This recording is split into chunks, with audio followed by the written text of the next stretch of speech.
Hello everyone, Ram Ram, नमस्कार, सत श्री अकाल। आप सभी को कैसे हो? आई होप सब अच्छे होंगे, सब खुश होंगे। तो आज हमारा टॉपिक है सेकंड, सजीव। फर्स्ट टॉपिक हमने कर लिया पर्यावरण, हमारा पर्यावरण, जो कि हमने 3 क्लासेस में किया है। अगर आपने वीडियो नहीं देखी है तो प्लीज़ प्लेलिस्ट में जाके देख लीजिए। नेक्स्ट आज हमारा टॉपिक है सजीव का। बहुत ही इम्पोर्टेंट टॉपिक है। इसमें से इतने प्रीवियस ईयर क्वेश्चंस आए हुए हैं, आप देखोगे तो हैरान रह जाओगे। और बिल्कुल ईजी है, कुछ डिटेल में याद नहीं करना, बिल्कुल इजी है। तो सबसे पहले हमारा टॉपिक है सजीव।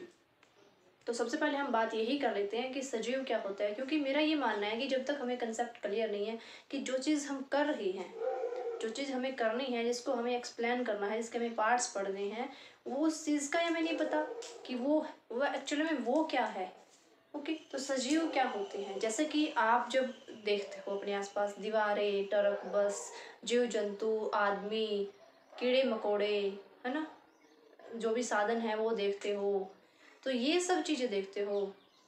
दुकानें दुकानें पता नहीं कितनी टाइप की चीज़ें होती है, ये सब चीज़ें आप देखते हो।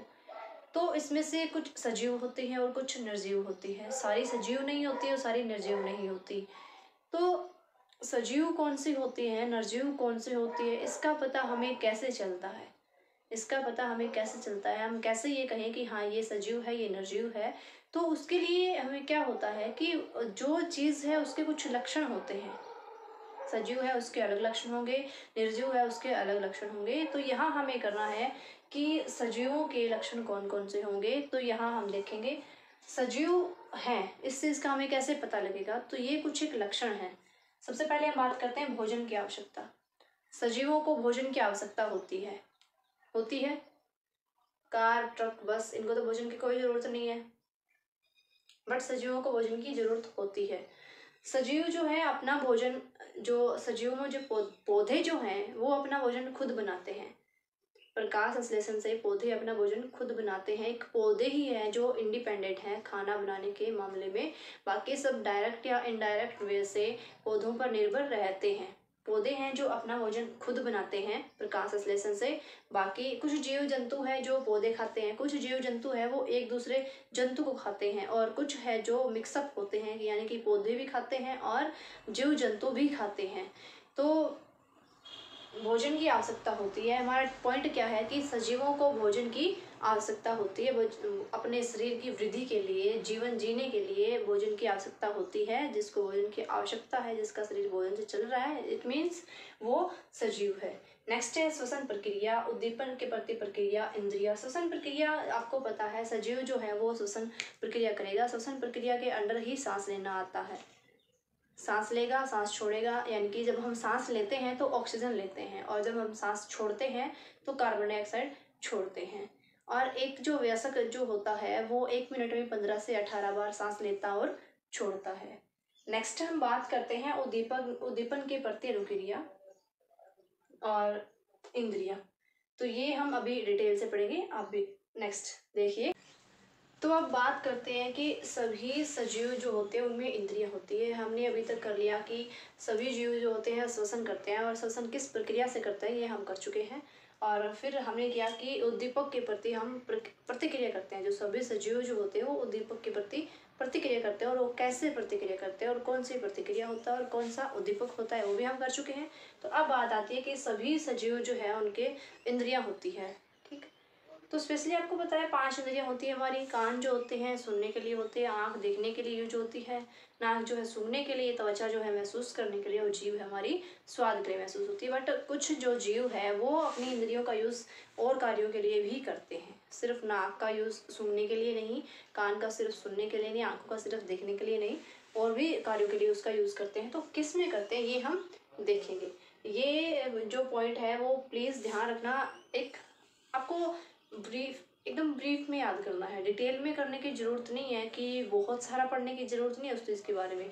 जैसे ये है चींटी, अपने चींटियों के समूह को जो है, कोई भी चींटी है वो उनकी गंध से पहचान लेती है। तो आपको सिर्फ इतना याद रखना है कि चींटी और गंध, पूरा डिटेल में जाने की ज़रूरत नहीं है कि वो कैसे पहचानती है, कौन सी गंध होती है, ये कुछ करने की ज़रूरत नहीं है आपको। जस्ट इतना याद रखो कि चींटियाँ जो है अपने समूह की चींटियों को उनकी गंध से पहचान लेती है, चाहे वो कहीं भी हो। आपने देखा होगा चींटियाँ जो है एक लाइन से चलती है, जो जो अपनी समूह की होती है वो ही एक लाइन से चलती है, अगर दूसरी है तो वो उससे बाहर चलेगी। ठीक है, तो हम सोचते हैं ना उनको कैसे पता लग जाता है कि ये लाइन हमारी है। बीच में कई बार आपने देखा होगा हम पैर रख देते हैं, खैर हम तो नहीं रखते बट छोटे बच्चे जो हैं पैर रख देते हैं जब चींटियों की लाइन जा रही होती है और बीच में पैर रख देते हैं। फिर भी आपने ये चीज़ नोटिस की होगी, वो लाइन फिर से बना लेती है, यानी कि वो इधर उधर नहीं भटकती कि हमारी लाइन कहाँ थी, वो लाइन फिर से बना लेती है। क्यों? क्योंकि वो एक दूसरे की गंध को पहचानती है, एक दूसरे की गंध को जानती है कि ये हमारे समूह की चींटी है। ओके, तो नेक्स्ट बात करते हैं कीड़ा। कुछ कीड़े होते हैं जो अपनी मादा कीड़ा को गंध से पहचानते हैं, स्पेशली एक रेशम का कीड़ा जो अपनी मादा जो कीड़ा होता है, अपनी मादा जो होता है उसको गंध से पहचान लेता है। नेक्स्ट है पक्षी। कुछ पक्षी ऐसे होते हैं जैसे चील, बाज, ये इनकी दृष्टि जो होती है, इनकी आंखें जो होती है इतनी तेज होती है कि हमसे बाकी जो जीव है उनसे 4 गुना ज़्यादा दिखता है इनको। तो ये अपने शिकार को बहुत दूर से ही देख लेते हैं। बाज का तो आपको पता होगा बहुत ऊंचाई पे होता है और वो चीज़ जो जो उसका शिकार होता है वो बहुत नीचे होता है और वो ऊपर से आता है एकदम से और उसको झट से पकड़ लेता है। इतनी तेज हमारे सामने है, हमें वो चीज़ नहीं दिखी बट उसको उतनी ऊपर से दिख गई। तो ये चीज़ इसका पॉजिटिव पॉइंट है, तो ये ध्यान रखना। चील, बाज जैसे होते हैं उनकी दृष्टि 4 गुना तेज होती है। नेक्स्ट है पक्षी।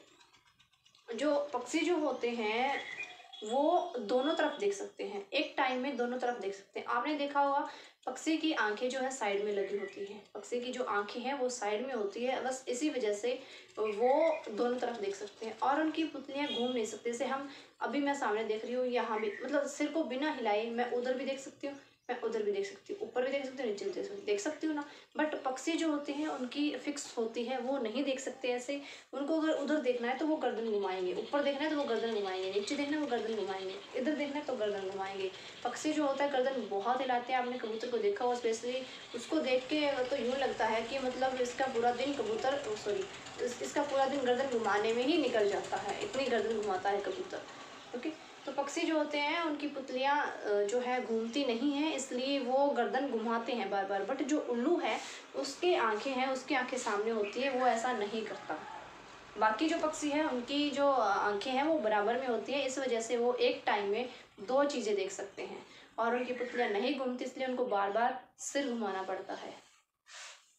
नेक्स्ट है, तो इसमें पूरा डिटेल जाने की जरूरत नहीं है, सिर्फ ध्यान रखना कि पक्षी जो है उनकी पुतलियाँ दोनों साइड होती है इधर, इस वजह से वो पुतली नहीं घुमा सकते और उनको जब भी कुछ देखना होता है आगे पीछे ऊपर नीचे तो वो उनको गर्दन घुमानी पड़ती है।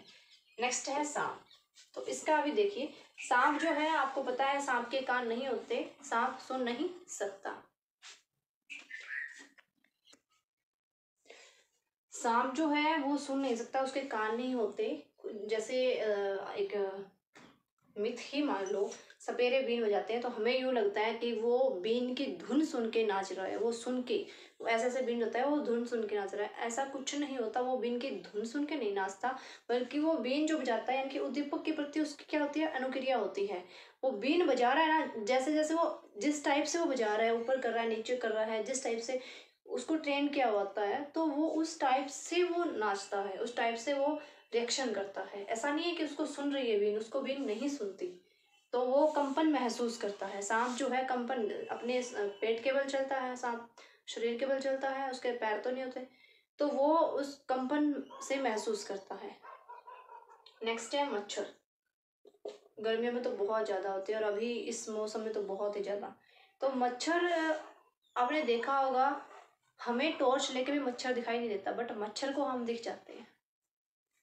तो मच्छर क्या है, अंधेरे में भी हमें ढूंढ सकता है। वो कैसे ढूंढ सकता है, या तो हमारे शरीर की गंध से, मनुष्य के शरीर की गंध से, या फिर तलवे की गर्मी से। मच्छर हमें शरीर की गंध से और तलवे की गर्मी से ढूंढ सकता है। नेक्स्ट है रात्रिचर। रात्रिचर यानी कि रात को जागने वाले। कुछ जो पक्षी होते हैं वो रात को जागते हैं और उनको मतलब रात में उनको अच्छे से दिखाई देता है।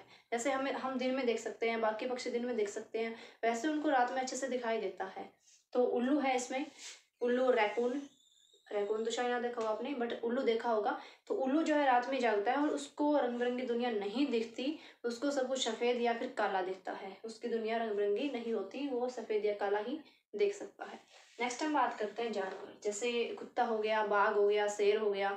तो ये क्या करते हैं, अपने मल मूत्र की गंध से अपने एरिया को पहचान लेते हैं। जैसा कि आपने देखा होगा गांव में छोटे छोटे पिल्ले होते हैं, उनको किसी थैले में डाल के कहीं दूर छोड़ आते हैं, बट फिर भी वो हम सुबह उठ के देखते हैं ना, वो हमारे घर के बाहर होते हैं। हम ये सोचते इसको रास्ते का कैसा पता, हम तो इसको थैले में बंद करके लगे, इससे तो देख भी नहीं रहा था, फिर भी इसको कैसे पता। तो वो अपने मलमूत्र की गंध से पहचानता अपने एरिया कि ये मेरा एरिया है।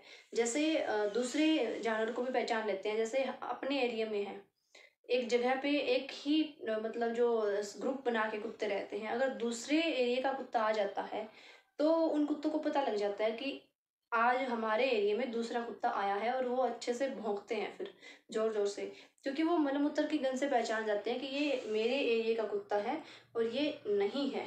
तो जानवर जो है सिक्स सेंस बहुत तेज होती है उनके, जानवर जो है मलमूत्र की गंध से अपने एरिया को पहचान लेते हैं। तो आई थिंक इतना क्लियर हो गया होगा आपका। तो नेक्स्ट हम आगे बात करते हैं।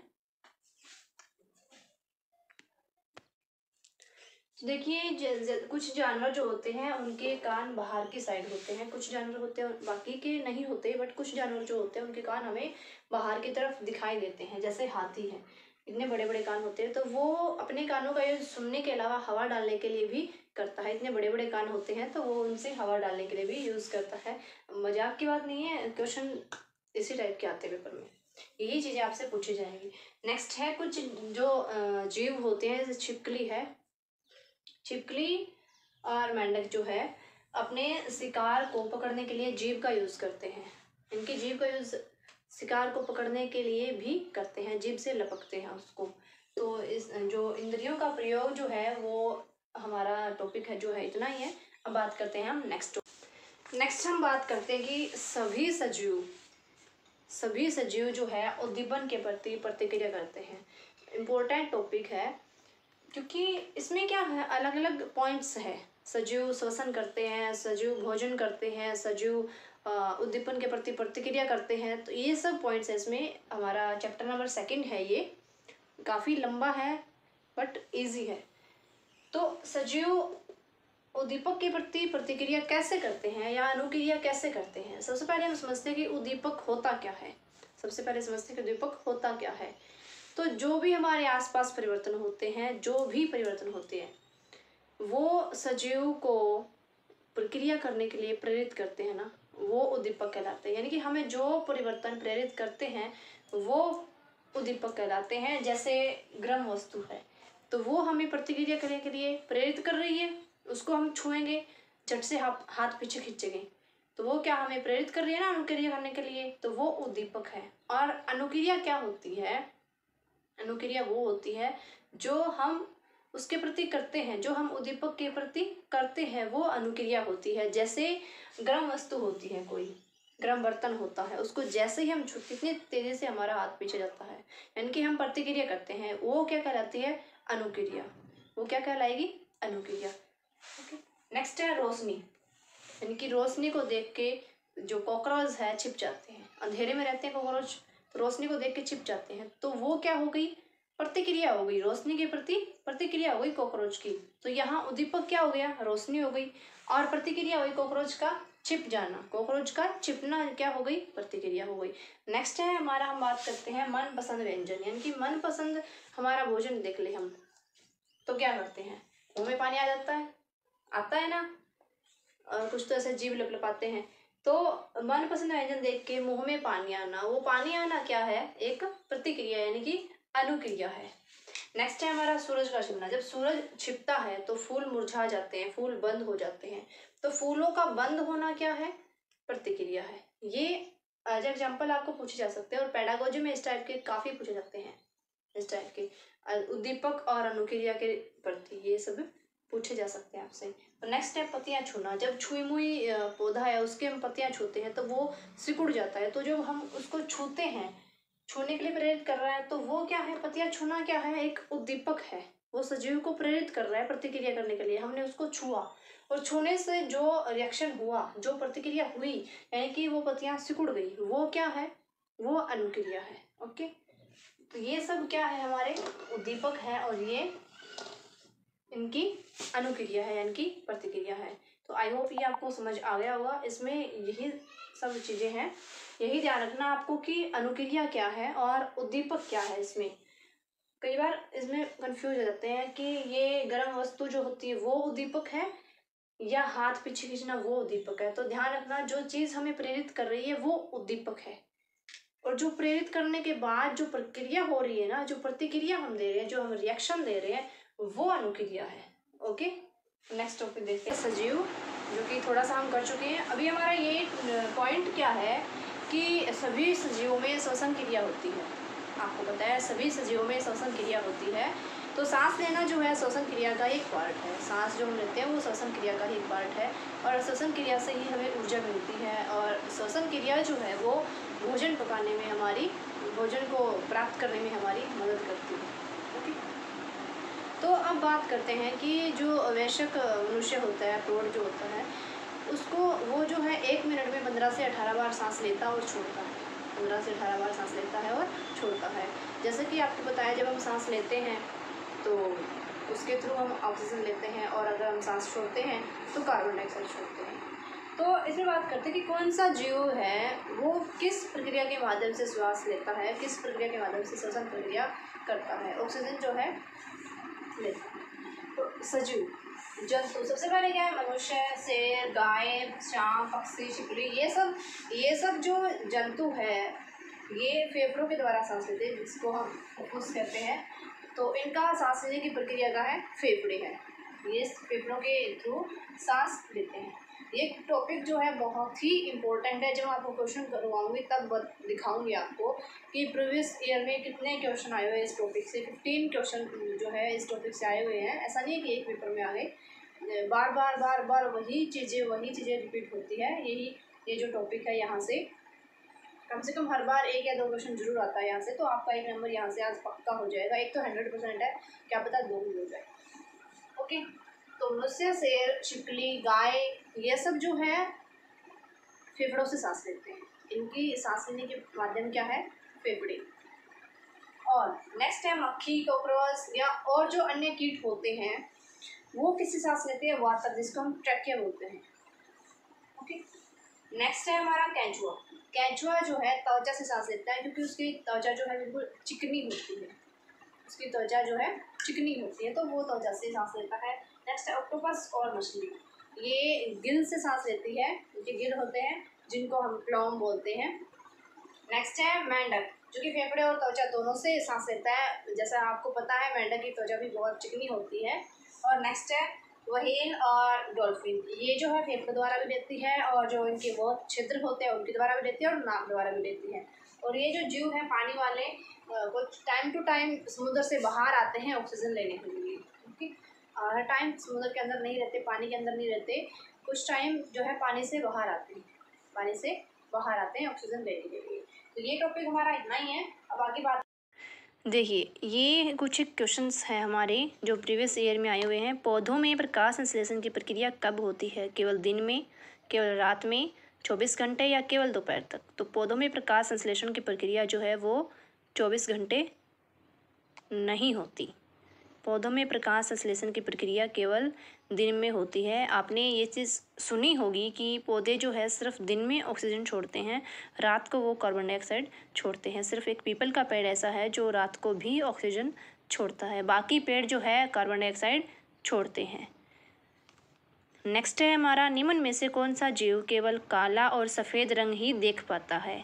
तो अभी हमने किया है जस्ट उल्लू और रैकून दोनों ही जो है कोई भी चीज़ सफ़ेद या काली देख सकते हैं, क्योंकि इनको रात में भी इतना ही साफ दिखाई देता है। जैसा हम दिन में देख सकते हैं, जैसा बाकी पक्षी दिन में देख सकते हैं, वैसा ये रात को भी देख सकते हैं। इसलिए इनकी जो दुनिया है वो रंगीन नहीं होती, वो हर चीज़ को काला और सफ़ेद ही देखते हैं। तो हमारा राइट आंसर होगा सी। नेक्स्ट है, कुछ जीवों का अवलोकन करने पर यह पाया गया कि वे अपने समूह के जीवों को उनके गंध से पहचान लेते हैं। उनमें रेशम का कीड़ा भी है। रेशम का कीड़ा निम्न में से किसको अपनी गंध से पहचानता है। तो कुछ जीव जो है अपनी मादा जो है उनका मादा जो कीड़ा है उसको उसकी गंध से पहचान लेते हैं। तो रेशम का कीड़ा जो है अपनी मादा कीड़ा जो है उसको उसकी गंध से पहचान लेता है। नेक्स्ट है हमारा, निम्न में से कौन स्तनधारी है?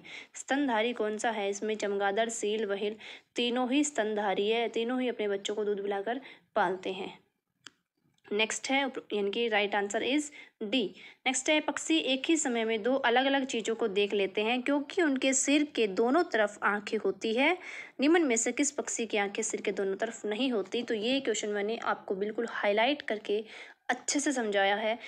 सभी जो पक्षी होते हैं उनकी जो आंखें होते दोनों साइड होती है और उनकी पुतलियां जो है घूम नहीं सकती, इस वजह से उन्हें बार बार गर्दन घुमानी पड़ती है, ऊपर देखने के लिए ऊपर, नीचे के लिए नीचे, बराबर के लिए बराबर। बट उल्लू जो है उसकी आंखें चेहरे के सामने होती है, इस वजह से वो ऐसा नहीं करता। तो right answer is B. Next है, निम्न में से किस प्रक्रिया द्वारा सभी जीवों को प्रत्यक्ष या अप्रत्यक्ष रूप से भोजन प्राप्त होता है? श्वसन, उत्सर्जन, गति, प्रकाश संश्लेषण। प्रकाश संश्लेषण जो प्रक्रिया है उसके द्वारा जो सभी जीव जो है प्रत्यक्ष या अप्रत्यक्ष रूप से भोजन प्राप्त करते हैं, और पौधे जो है वो डायरेक्ट प्रकाश संश्लेषण से भोजन प्राप्त करते हैं। नेक्स्ट हम बात करते हैं, आंसर इज डी। नेक्स्ट हम बात करते हैं, केंचुआ किस के द्वारा श्वसन करता है? केंचुआ किसके द्वारा श्वसन करता है? तो केंचुआ जो है त्वचा के द्वारा श्वसन करता है, बिकॉज उसकी त्वचा जो है बिल्कुल चिकनी होती है। मेंढक भी त्वचा के द्वारा श्वसन कर लेता है। नेक्स्ट है, सभी जीव, पेड़ पौधे और जंतुओं में कौन सी समान प्रक्रियाएं पाई जाती है? श्वसन और अंकुरण, यानी कि सजीवों में वृद्धि और प्रकाश संश्लेषण, प्रजनन एवं श्वसन, प्रजनन एवं अंकुरण। तो प्रजनन एवं श्वसन जो है वो सभी जो जीव भी करते हैं, पेड़ पौधे भी करते हैं, जंतु भी करते हैं, क्योंकि अंकुरण जो है वो जीव तो अंकुरण नहीं करते। वृद्धि एवं प्रकाश संश्लेषण सभी जीव प्रकाश संश्लेषण से भोजन नहीं प्राप्त करते, खुद से नहीं प्राप्त करते। और तो इसलिए हमारा राइट आंसर क्या है? प्रजनन जो है सभी करते हैं, पौधे भी करते हैं, जीव भी करते हैं, पेड़ पौधे भी करते हैं, और श्वसन भी सभी लेते हैं। जो सभी सजीव चीज़ें हैं वो श्वसन लेती है। नेक्स्ट है, पक्षियों की आंखें मोटी होती है, पंखों से ढकी होती है, चारों तरफ घूम सकती है, स्थिर रहती है। तो पक्षियों की आंखें होती हैं वो नहीं घूमती, वो स्थिर रहती है, इस वजह से उन्हें कोई भी चीज़ देखने के लिए बार बार सिर घुमाना पड़ता है। ओके, देखिए सीटेट में पूछे गए क्वेश्चंस है, इम्पोर्टेंट है। नीचे दिए गए जीवों के समूहों में से किनकी दृष्टि श्रेष्ठ होती है तथा वे मनुष्यों की तुलना में 4 गुना अधिक दूर की वस्तुओं को देख सकते हैं? ये मैंने अभी आपको बताया है, सीटेट में आया क्वेश्चन है। तो बाघ जो है वो नहीं देख सकता बिकॉज ये पक्षियों में होती है, तेंदुआ भी नहीं, सांड भी नहीं। इसमें चील, गरुड़ और गिद्ध, इनकी दृष्टि हमसे 4 गुना तेज होती है, ये अपने शिकार को इतनी दूर से भी देख सकते हैं। बाज बहुत ऊंचाई से अपने शिकार को देख सकता है। नेक्स्ट है, जब सपेरा अपनी वाद्य यंत्र बीन को बजाता है तो सांप उसकी ध्वनि पर अपने सिर को घुमाता है, यानी कि वो नाचता है। आपके विचार से सांप वाद्य यंत्र के प्रति अनुक्रिया कैसे कर रहा है? तो पहले यही होता था, यही सुनते थे कि सांप ना उसकी धुन सुन के, उसकी धुन बज रही है इसलिए वो ऐसे प्रतिक्रिया कर रहा है, बट ऐसा कुछ नहीं है। वो कंपन, बीन की धुन से जो कंपन हो रही है उसको अपने शरीर से वो महसूस कर रहा है, यानी कि उस वाद्य यंत्र द्वारा उत्पन्न कंपनों के प्रति अनुक्रिया करके वो कंपन के प्रति अनुक्रिया कर रहा है, यानी कि ये उसकी अनुक्रिया है। यदि हम पक्षियों का अवलोकन करते हैं तो हम यह पाते हैं कि अधिकांश पक्षी अपनी गर्दन अधिक हिलाते हैं। इसका कारण क्या है? तो अभी मैंने बताया था कि पक्षियों की जो आंखें जो होती है स्थिर होती हैं, उनकी पुतलियाँ जो होती है वो हिलती नहीं हैं, इस वजह से वो अपनी गर्दन बहुत ज़्यादा हिलाते हैं। तो राइट आंसर इज बी। अधिकांश जो पक्षी होते हैं उनके आंखें जो ढके होते हैं, स्थिर होते हैं, इसलिए वो घुमा नहीं सकते अपनी आँखों को। नेक्स्ट है, नीचे दिए गए सभी जानवरों में निम्नलिखित में से कौन सी विशेषता पाई जाती है? जैसा कि मैंने बताया, बिल्कुल कॉमन चीज़ें पूछ जाएगी आपसे, और डिटेल में कुछ याद नहीं करना, सिंपली थोड़ा थोड़ा याद करना है कि ये चीज़ होती तो ऐसे होता है। तो छिपकली, गोरैया, कछुआ, सांप, इनमें से क्या विशेषता है जो सेम है? उनके शरीर सल्क से ढके होते हैं, ऐसा नहीं है। कछुए के कौन से सल्क से ढके होते हैं? छिपकली को तो चलो ठीक है। वे अंडे देते हैं, तो ये राइट आंसर है, बी इज राइट आंसर। ये चारों ही जो है अंडे देते हैं, गोरैया, छिपकली, कछुआ और सांप। ओके, नेक्स्ट है, निम्नलिखित में पक्षियों में कौन काफी हद तक अपनी गर्दन को पीछे तक घुमा सकता है? तो बहुत हद तक जो घुमा सकता है वो उल्लू होता है। काफी हद तक अपनी गर्दन पीछे घुमा सकता है वो उल्लू होता है। सीटेट में आया क्वेश्चन है सितंबर में। कुछ पक्षी हमारी तुलना में 4 गुना अधिक दूरी से देख सकते हैं। ये जो क्वेश्चन है 2015 में भी आया था, सॉरी 15 में नहीं 16 में भी आया था और 14 में भी। क्वेश्चन वही पूछ जाते हैं सीटेट में या कोई भी कंपटीशन एग्जाम हो, वही चीज़ें घुमा फिरा के, बस इसकी और उसकी स्टेटमेंट अलग है। तो कौन सा इसमें आंसर आएगा? चील, बाज और गिद्ध, ये जो है हमसे 4 गुना तेज दृष्टि से देख सकते हैं। इनकी दृष्टि जो है हमसे 4 गुना तेज है। कुछ जानवर रात में जागते हैं। ये जानवर हर चीज़ को जिन रंगों में देखते हैं वो रंग कौन से होते हैं? तो मैंने ये बताया था आपको, उल्लू, रैकून जो होता है उनकी दुनिया रंग बिरंगी नहीं होती, वो हर चीज़ को काला और सफ़ेद देखते हैं। तो हमारा राइट आंसर क्या होगा? सी, यानी कि वो हर चीज़ को काला और सफ़ेद देखते हैं और वो रात में भी बहुत अच्छे से देख सकते हैं, हमारे बजाय तो बहुत ज़्यादा अच्छे से। तो हमारा ये टॉपिक जो है हाफ हुआ है, अभी हाफ हम कल करेंगे। तो आई होप आपको समझ आया होगा और प्रीवियस ईयर हम साथ साथ करते रहेंगे, क्योंकि प्रीवियस ईयर से ही पूछा जाता है, आपको पता लग जाता है कि किस टाइप के क्वेश्चन आएंगे। तो प्लीज़ लाइक शेयर जरूर करना और सब्सक्राइब करना मत भूलना। Thank you.